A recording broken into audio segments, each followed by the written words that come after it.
185,000 soldiers, the most powerful army of that era, camped near a city on the verge of destruction. They were full of confidence, certain of their victory. Under the moonlight, their shields shone like mirrors, and their sharp swords seemed ready for the final assault.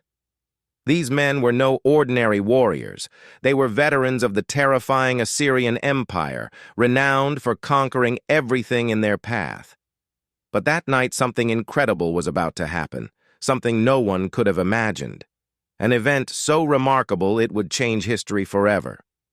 The besieged city was Jerusalem, and the year was around 701 BC. Everything seemed lost for that small nation, but the unexpected was about to unfold.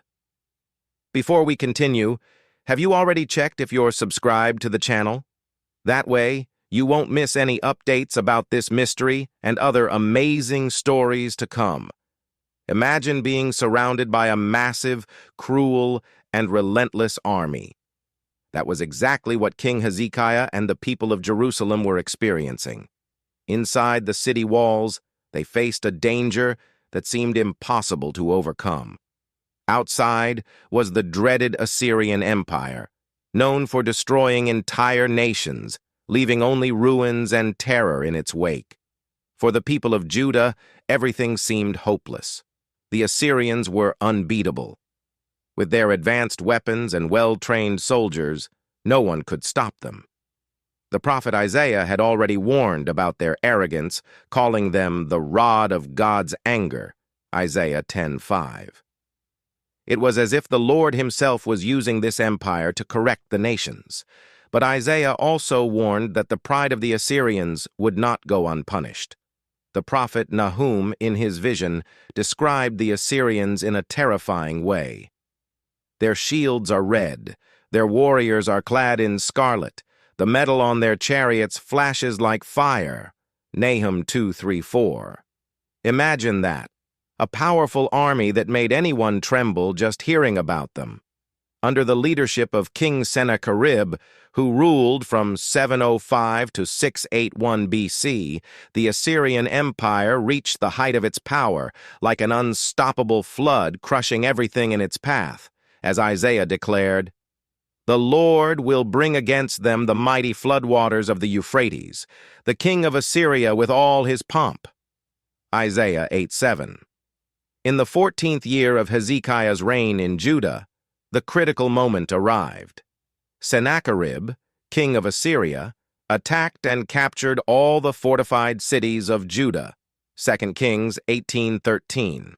One by one, these strongholds fell like dry leaves blown by a storm. For Judah, only Jerusalem remained, surrounded and under threat. Meanwhile, the enemy's capital, Nineveh, stood as a symbol of power and arrogance, showcasing to the world that Assyrian dominance seemed endless. But the people of God still had something no army could destroy: faith in the Lord, who would act at the right moment in a way no one expected. Imagine a city so vast it would take 3 whole days to walk through it. That was the size of Nineveh, as the prophet Jonah described, Jonah 3:3. Majestic and awe-inspiring, this city was the heart of the mighty Assyrian Empire. From there, King Sennacherib ruled with a blend of military brilliance and terrifying cruelty. The Assyrians didn't rely solely on swords and spears to conquer. They were masters at wielding fear as a weapon. Their threats were so chilling that even those far away were paralyzed with dread. In 2 Kings 18:27, we see the Assyrian messengers speaking directly to the people of Jerusalem, painting a future so horrific it sent shivers down the spine. Their goal was to break the spirit of the people before the battle even began. And it wasn't just talk. The Assyrian Empire had already demonstrated its might by conquering the northern kingdom of Israel. The 10 tribes were captured and scattered across the empire, as recorded in 2 Kings 17:5-6. Samaria, the capital, resisted valiantly for 3 years, but eventually fell to the unstoppable Assyrian war machine. And the worst part? The Assyrians had a cruel practice. They deported conquered peoples to distant lands, tearing families apart and erasing the identity of those they defeated. But Sennacherib's ultimate act of pride was mocking the God of Israel. He compared the Lord to the idols of other nations, and in his arrogance declared, "Has the God of any nation ever delivered his land from the hand of the king of Assyria? Where are the gods of Hamath, Arpad, and Sepharvaim?" 2 Kings 18:33-34. He truly believed he could challenge the God of the universe. This siege of Jerusalem wasn't just about land or power. It was a direct clash between human pride and divine sovereignty. Sennacherib had crossed a dangerous line by insulting the King of Kings. But God had already spoken through the prophet Isaiah, promising that this challenge would be met in a spectacular way. The Lord declared, "He will not enter this city or shoot an arrow here. He will not come before it with a shield or build a siege ramp against it." Isaiah 37:33. It was a declaration that God was in control, and that no matter how powerful the Assyrian army seemed, it would not have the final word. Think about this. Outside Jerusalem's wall stood the largest army the world had ever seen. 185,000 Assyrian soldiers with massive weapons, mighty horses, and war machines ready to destroy everything. It seemed impossible to escape such a threat. But then came God's promise, recorded in Isaiah 37:33, that army would not even shoot a single arrow at the city. How could such a thing be possible? Inside Jerusalem, leading the people, was King Hezekiah. Do you know what his name means? "The Lord is my strength." And he was no ordinary king. The scriptures speak of him with great admiration, saying he did what was right in the eyes of the Lord, just as David, his ancestor, had done. As soon as he began his reign at 25 years old, Hezekiah cleansed the land of everything that distanced the people from God. He tore down false altars, smashed idols, and reopened the temple of the Lord, which had been closed by his father, King Ahaz, 2 Kings 18:3-5 and 2 Chronicles 29. 3.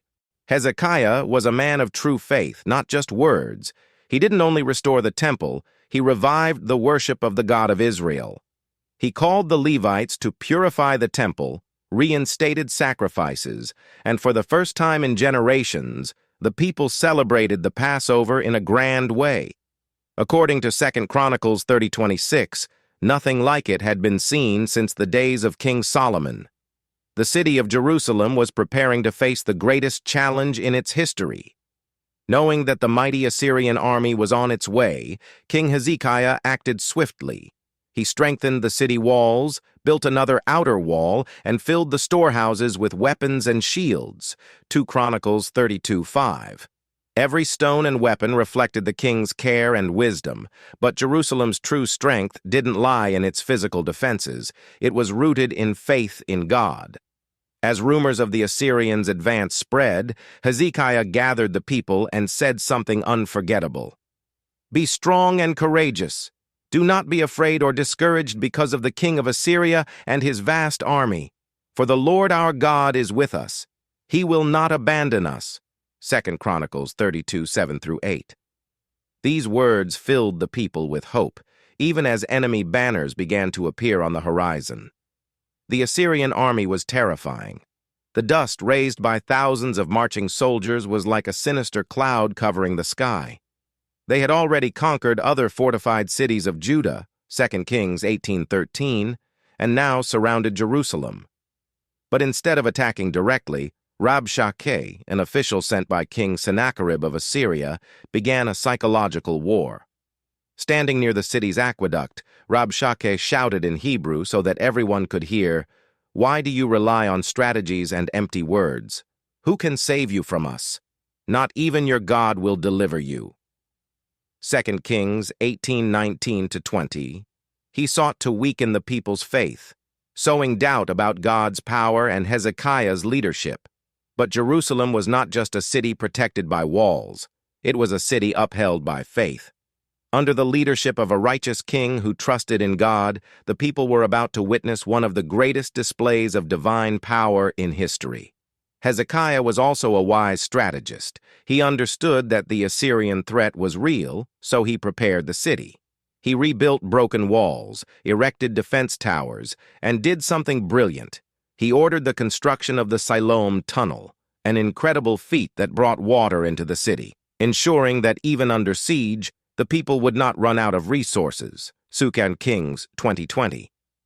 Jerusalem was surrounded by a powerful enemy, but it also had a leader who trusted in the Lord and worked tirelessly.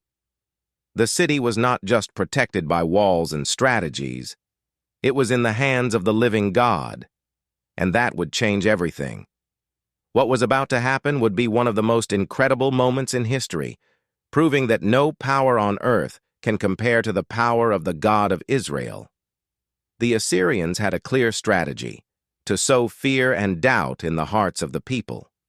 When they began shouting in Hebrew, the language of the people, Hezekiah's officials pleaded, "Please speak to us in Aramaic. We understand it. Don't speak in Hebrew in the hearing of the people on the wall." 2 Kings 18:26. But the Assyrian official, Rabshakeh, raised his voice even louder, shouting, "Do not let Hezekiah deceive you. He cannot save you." 2 Kings 18:28-29. His words were like poisoned arrows, aiming to destroy the people's trust in their king and in God. Rabshakeh then offered an alternative: surrender to the king of Assyria. Then each of you will eat from your own vine and drink from your own cistern. 2 Kings 18:31. But he went even further, mocking the living God and comparing him to the idols of other nations the Assyrians had destroyed. Has the God of any nation ever delivered his land from the king of Assyria? 2 Kings 18:33-34. The people of Jerusalem listened to all of this in silence, obeying Hezekiah's command not to answer. 2 Kings 18:36. This silence, however, was not fear, but a demonstration of trust in God. Inside the city, as the Assyrian threat loomed like a storm about to break, Hezekiah took an action that changed everything. He tore his clothes, put on sackcloth, and went to the temple of the Lord. 2 Kings 19:1. This act was not one of despair, but of humility. On one side stood the mighty Assyrian Empire, relying on its weapons and arrogance. On the other, a king kneeling before God, acknowledging his total dependence on the Lord. Hezekiah didn't just pray. He poured out his heart before the God of the universe, showing that even in the face of the impossible, his faith was greater than his fear. What was about to happen would be one of the greatest displays of divine power ever witnessed, proving that no army, no matter how strong, can challenge the living God. Hezekiah knew the moment was critical. He sent his officials, dressed in sackcloth, to the prophet Isaiah with an urgent message. This day is a day of distress, rebuke, and disgrace. It is as when children come to the moment of birth, but there is no strength to deliver them. 2 Kings 19:3. The king was troubled, but not defeated. His next action demonstrated his profound faith. He took Sennacherib's threatening letter, went to the temple, and spread it out before the Lord, placing the situation in the hands of the only one who could save them. In his prayer, Hezekiah acknowledged who God is. Lord Almighty, enthroned between the cherubim, you alone are God over all the kingdoms of the earth. You have made heaven and earth. 2 Kings 19:15-16. He also admitted the strength of the Assyrians, but emphasized an important truth. The idols they had destroyed were not real gods, merely wood and stone made by human hands. 2 Kings 19:17-18. Hezekiah concluded his prayer with a bold request. Now, Lord our God, deliver us from his hand, so that all the kingdoms of the earth may know that you alone, Lord, are God. 2 Kings 19:19. His prayer was not merely for Jerusalem's survival, but for the world to recognize the glory of the living God. This trust in God was not new in Hezekiah's life. From the beginning, the scriptures say he trusted the Lord with all his heart. Now, faced with the greatest threat of his life, he demonstrated steadfast faith, showing that his ultimate battle was to honor the name of God. Hezekiah was a unique king. The Bible states that there was no one like him among the kings of Judah, 2 Kings 18:5. Now his faith in God was being tested like never before.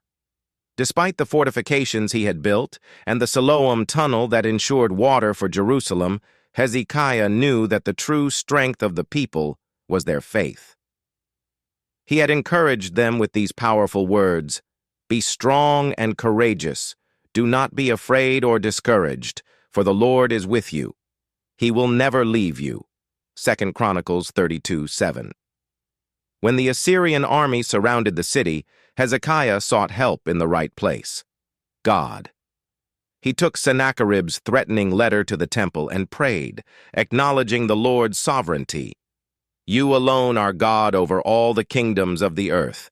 Deliver us, so that all the kingdoms of the earth may know that you alone are God." 2 Kings 19:19. His prayer was not just for survival, but to glorify the name of the Lord. The answer came swiftly. Through the prophet Isaiah, God declared, "The king of Assyria will not enter this city or shoot an arrow here." 2 Kings 19:32-33. The Lord exposed Sennacherib's arrogance, revealing that his challenge was not just against Jerusalem, but against God himself. The arrogant empire would be humiliated, as its power was part of God's plan from the beginning. God also gave a promise to the people of Judah. "This year you will eat what grows by itself, but in the third year you will sow and reap, and Judah will take root and bear fruit." 2 Kings 19:29-30. It was a promise of immediate protection and future restoration. That night, as 185,000 Assyrian soldiers camped around the city, something extraordinary happened. The people of Judah, protected by their faith and God's word, were about to witness one of the greatest miracles in history. Human pride would bow before the sovereign power of the Lord. That night, something extraordinary occurred. The Bible describes it simply yet powerfully. The angel of the Lord went out and put to death 185,000 in the Assyrian camp. 2 Kings 19:35. By morning, when the people of Jerusalem looked outside, they found silence and saw the bodies of the once invincible army. The mighty Assyrian army was destroyed in a single night. This scene was the literal fulfillment of Isaiah's prophecy, where God said he would put a hook in the nose of the king of Assyria and make him return the way he came. 2 Kings 19:28. And that is exactly what happened. Sennacherib, the king who boasted of his strength, fled humiliated to Nineveh, where he stayed, 2 Kings 19:36. But his story did not end well. While worshiping in the temple of his god, Sennacherib was assassinated by his own sons, 2 Kings 19:37. The man who defied the living God met his end before a lifeless idol. This event clearly demonstrated who is the true Lord of hosts. As God declared through Isaiah, "I will defend this city and save it, for my sake and for the sake of my servant David." 2 Kings 19:34. No power on earth can compare to the power of the living God. What happened in Jerusalem that night not only saved the city, but also shifted the balance of power in the entire region, exactly as Isaiah had prophesied. The remnant of the house of Judah will again take root below and bear fruit above. 2 Kings 19:30. God showed that he always keeps his promises. As Isaiah also declared, "The Lord longs to be gracious to you, therefore he will rise up to show you compassion." Isaiah 30:18. This moment was not only recorded in the Bible, but also in historical documents. Even the psalmists celebrated. "As we have heard, so we have seen in the city of the Lord Almighty, in the city of our God." Psalm 48:8. The story of Jerusalem reminds us that the God who acted in the past is still the Lord today and forever. The greatest lesson from this narrative comes from Hezekiah's response. When faced with a terrifying enemy, his first reaction was to seek God. He took the threatening letter to the temple and presented it before the Lord, placing his complete trust in him. 2 Kings 19:14. This teaches us that the hardest battles are first won in the place of prayer. While Sennacherib trusted in his strength, armies, and resources, Hezekiah declared to the people, "The Lord our God is with us to help us and to fight our battles." 2 Chronicles 32:8. The outcome revealed the difference between human arrogance and trust in God, echoing Proverbs 16:18. Pride goes before destruction. The story of Hezekiah and Jerusalem is not just a historical record, but a powerful example for our lives. It teaches us to trust in God, seek His help in prayer, and remember that He is the Lord of all history. Sennacherib didn't just challenge Jerusalem, he mocked God Himself. His dramatic downfall serves as an eternal warning about the dangers of pride. Hezekiah's story teaches us that faith and action go hand in hand. He didn't only pray, he also prepared Jerusalem by strengthening the walls and building the Siloam tunnel. As James 2:17 says, "Faith without works is dead." True faith moves us to act with wisdom. As the Assyrian army surrounded the city, the people of Jerusalem had to trust in God's promise. Isaiah reminded them, "In repentance and rest is your salvation. In quietness and trust is your strength." Isaiah 30:15. This trust was rewarded in a miraculous way, showing that divine deliverance is not just for our benefit, but for the glory of God. Hezekiah prayed, "Deliver us, Lord, so that all the kingdoms of the earth may know that you alone, Lord, are God." 2 Kings 19:19. The story also highlights the faithful remnant. While the world bowed to Assyrian power, Jerusalem stood firm in faith. As it is written, "The remnant of the house of Judah will again take root below and bear fruit above." 2 Kings 19:30. This reminds us that even when facing enormous challenges, we can trust in the God who is faithful. When the sun rose that morning, the mighty Assyrian army lay defeated. This was not just a military victory, it was proof of God's power. Hezekiah's story reminds us, if God is for us, who can be against us? Romans 8:31. The same God of Hezekiah is the same yesterday, today, and forever. Hebrews 13:8. His faithfulness never fails, and His promises endure. This narrative teaches us that in any battle we face, whether personal challenges or cultural pressures, greater is He who is in us than he who is in the world. 1 John 4:4. It reminds us that trusting in God brings true victory. The end of this incredible story was not just the close of a chapter, but the beginning of something new, as Isaiah prophesied, "The zeal of the Lord Almighty will accomplish this." 2 Kings 19:31. And it happened. Jerusalem not only survived, it thrived. The small remnant not only endured, but flourished. For us today, facing our own challenges, Hezekiah's words remain powerful. "Be strong and courageous. Do not be afraid or discouraged, for the Lord your God is with you. He will fight for you." 2 Chronicles 32:7. This story proves that no situation is too great for God. As Jeremiah said, "Nothing is too hard for you." Jeremiah 32:17.